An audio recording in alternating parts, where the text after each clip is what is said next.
Welcome to Outback Outdoors. Make sure you like, subscribe, and click the alert to stay up to date on all our new videos. Let's do some practical application. If we know thermals are affected by the sun and the clouds, right? We know that we have a predominant wind. In this scenario, here is the country we're hunting, okay?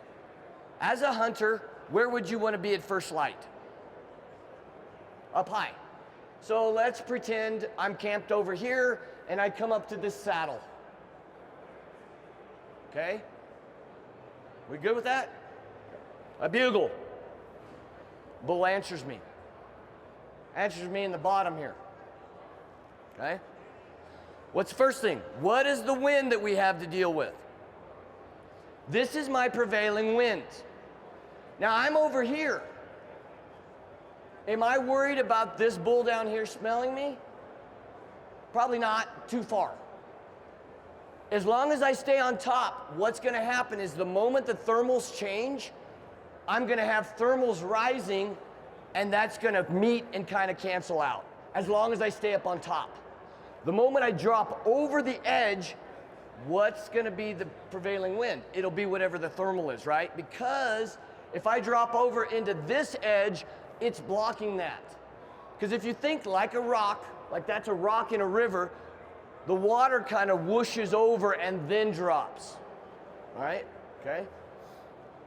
And I don't know what the official, how long your wind is till it dissipates, but you know, I'd say 500, 600 yards, you'd probably be safe from an animal, okay? Maybe I'm the dumb one, I don't know. So if I'm there and I'm here, what's the first thing I'm gonna do? Bail off in there or wait? I'm probably okay just to sit and see if I can get eyes on them. I'm gonna watch them. Why? Because I wanna know where they're gonna bed, right? Okay, so let's just say, let's go into this nice little shady draw. So the elk actually work closer to me, okay? What time of day is it? Okay, let's say we've sat there, we've had our little breakfast bar, little coffee, whatever we happen to pack in there with us. Now we're watching, now the thermals are starting to change. So here's what my thermals are doing. And notice how I'm specific to here. Of course, the thermals over here would be rising, but they're coming up. The draw comes off here, and they're in this draw. Remember, I'm still over here. Now, once the thermals stabilize, I can pretty safely, as long as I stay up on top, get up and around those elk. Would you agree? I feel pretty good about that. Okay? I don't want to go walking right above them, right? I want to be back where they can't see me, of course.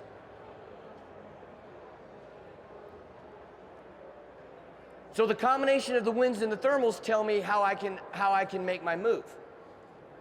If I stay up, my wind's gonna go off into what we nicknamed Never Never Land. We didn't nickname it, we stole it from Peter Pan, but if you're on the top of a ridge and you have a predominant wind coming this way and thermals rising, your wind tumbles out and dissipates.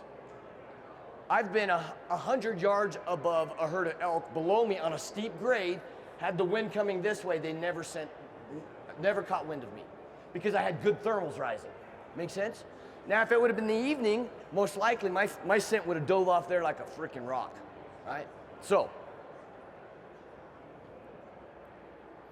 that's the combination of what we're looking at. If they're bedded in here, what do you think we could get away with to set up? Now, in this scenario, what I would do is I won't go into their bedroom and take the fight to them. I'll move into position and wait, as long as the wind is right, okay? I'm not gonna bail off down into this if there's 30 head of elk and think I could be sneaky. I'm small, but I'm not that small, okay? You gotta be pretty small to get past 30 eyes, 30 sets of ears, right? So I'm probably gonna work back up and around. It's a long way, it's a lot of walking, and I'm gonna probably set up maybe toward the edge of this park here. Again, these elk are down here. My prevailing wind's coming this way, my thermals are rising. Does that make sense? Now, I know guys that have gone, set up, it's 11 o'clock in the morning, they cow call, kill the bull. I'm probably not gonna do that. I'm probably gonna sit. Because when that cow, or when those cows start to get up, or that bull wants those cows to get up, he's gonna bugle and he's gonna start getting them up, okay? The good thing about being within a closer proximity is now I have the opportunity to communicate. Now I can try and call, I can interact with that bull, I can try and call that bull in, okay? I'm in that position to trick that bull into thinking, oh, one of my cows is up there. Or, hey, that's a new cow. She might be in heat, right? But I don't want to do it from the ridge top, because if he starts coming out, I can't get over without getting seen, right? So we're using that morning to get in position. But we've read the landscape, okay? Does that make sense? Now, how would that vary if at 2:30 a big thunderstorm rolled in? I'm sitting right above them. You might see this little guy bust his butt back up toward the top of the hill just to get back, all right? Or depending upon how strong the winds are coming with that front, I might work back out and give them some distance even more until things shake out. You have really aggressive hunters. Who knows a guy who's really aggressive? So on one side, the really aggressive hunters, they got a lot of stories, don't they? Haven't killed a lot, but they got a lot of encounters. Man, I just was this close, I blew him out. And then you have this guy over here who's really conservative. Man, I heard a lot of elk today. Did you see any? Well, I mean, I don't want to go in there and blow them out. So we got to find the middle ground, right? Somewhere in here is where we need to be. So another tool in our arsenal is understanding this, okay? Now, we could go scenario after scenario, and I'm gonna open this up to you guys. Do you guys have any scenarios you can explain, we can share with the group and see what you did right or what you did wrong? Anyone? Off the top of your head? Nobody's screwed up in the outdoors. Nobody's blown up. Okay, I'll use mine. Situation. We're hunting a large herd of elk. When I mean large, probably 4 to 5 bulls, one main Mongo, I call him Mongo, and then all these little smaller bulls, right? Let's say 280 to 300. Still a great bull, okay? But the herd bull was a good 330 bull. And we're in country that is much more scrub oak. So it's not big pines, but you can't see from me to you. Unless I walk around this clump, then I could see a little alley, right? So for eyesight, it's really tough. So these elk go in there and they do bed in a little patch of some thermal cover, some pines and some cedars and stuff like that. Adam and I was running camera, Adam was hunting, and we decided, let's shadow the herd. So we found them at first light, up on a spot, looking down at them, and we moved. As we moved into them, we never got within 100, 150 yards. We didn't try. We weren't trying to kill them at that moment. We weren't even calling because they were vocalizing, okay? So we're shadowing, winds, it's one of those days it was really pretty easy to gauge the wind. And we didn't have to worry about getting seen because of the cover. So we're going and we're basically following them, shadowing this herd by ear, okay? We're up a little bit up on the slope, so the thermals are coming here, and we had a perfect predominant wind. So we were really in the perfect scenario.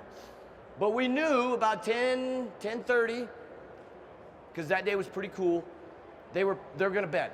We knew they were gonna bed. And sure enough, a few cows start bedding down, it starts getting quieter, and the bull starts making his little rounds, okay? Well, the cool thing about that was where they had decided to bed, we found the perfect little approach to get within about 30 yards of the edge of the herd, okay? Matter of fact, when we walked up, there was a group of cows that were within like 15 yards of us. But we were just on the, we could look around this scrub oak and we could see them there. But we weren't concerned with them because we had good wind and we could see the main herd, and the bull was back and forth trying to get everybody kind of gathered together. So we called, just really light. Sounded a lot better than that because we actually used a call. The bull thinks, oh, dadgummit.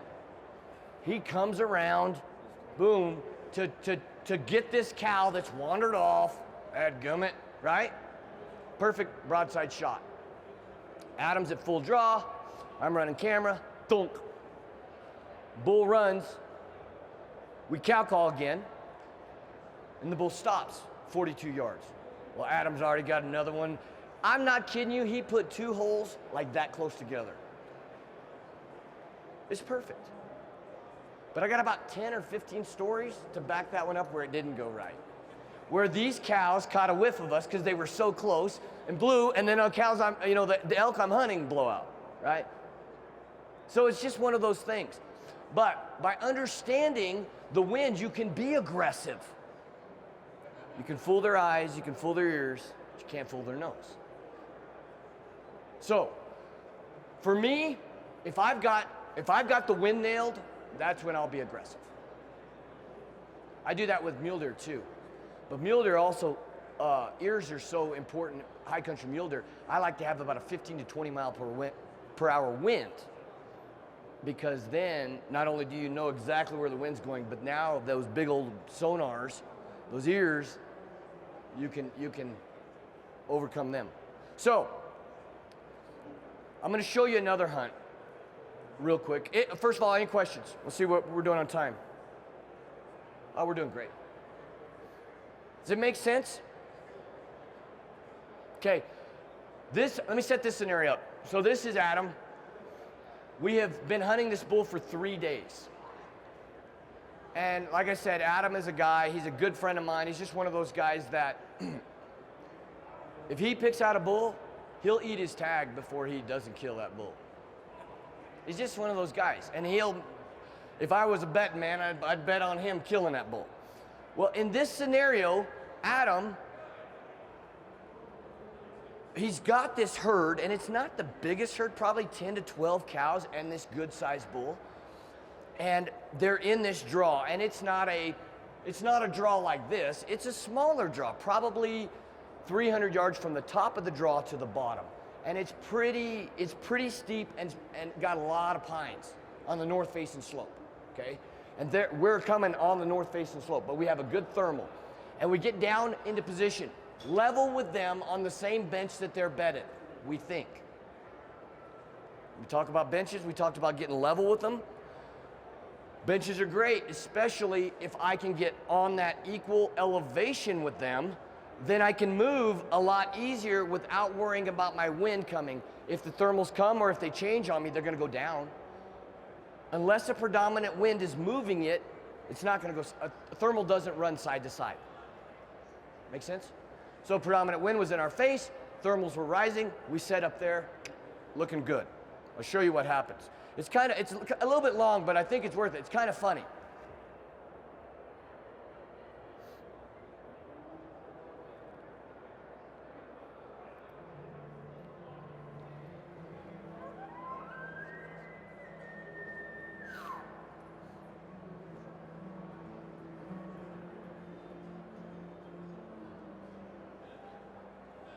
He says, I have no idea where they went. So he said, I'll just make a few cow calls.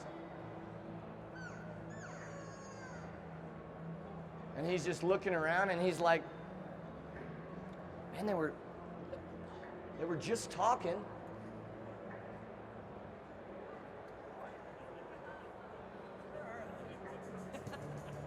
And I'm like, don't move. They're right there.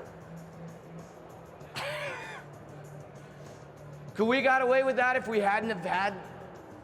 Right, there's no way. Those elk would have, they'd have been out of there, right?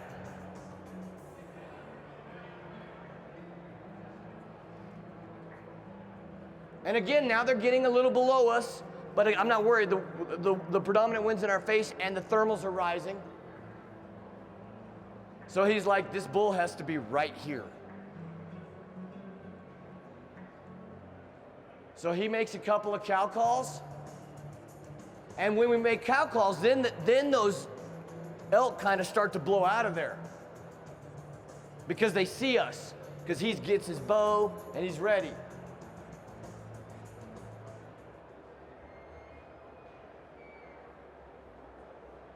And this happens fast.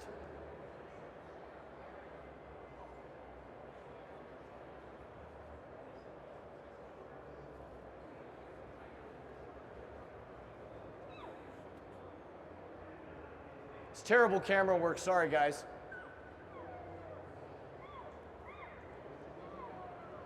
So the bull was there the whole time.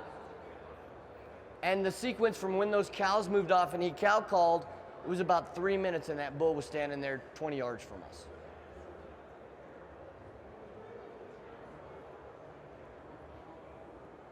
And you can see the wind, it's pretty steady. Huge confidence in that. It's coming right into us.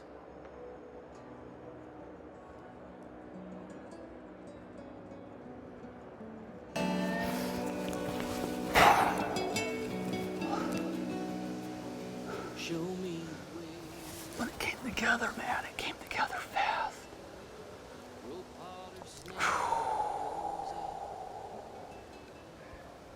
He stopped beautifully. I had to lean around. His vitals behind that tree, and I had to lean around. It wasn't very steady. I should have let him come out here, but I wasn't sure if he was gonna pick us off. He did have a better, if he would have let him take about 3 more steps, he would have, and I would have had a lot better video of it, I promise. Because I'm trying to get around his head and trying to get around the tree, so, with that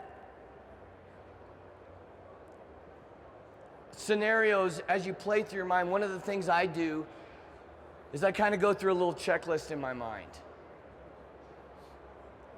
The first thing is, what's the predominant wind? Second thing is, what's the thermals doing? Third thing is, what's my forecast for the day? Is that going to change? If I have a pretty steady pressure or whatever throughout the day, then I can be a little bit, at least more comfortable in what I'm planning to do within this set time. But if I know I'm probably going to get those September thunderstorms in the high country, then I have to either be super aggressive quickly, or I have to step back and be ready to back out if I need to, okay? I can't tell you how many times I have made the wrong choice. But that's hunting, right? You go, man, but he's just right there. I know I can get there and kill him. Yeah, sure. As I take my bow for a walk back to the truck, right? So, yeah. Understanding how the predominant wind and the thermal movement of the high country air mix to create an early warning system and extra security for the high country bulls and bucks can be truly the difference between airing a bull elk or eating tag soup. And I have yet to find a good recipe for tag soup. Still tastes like. So, all right, questions? Thanks for watching Outback Outdoors. We encourage you to comment below, and as always, like, subscribe, and click the alert to stay up to date on all our new videos.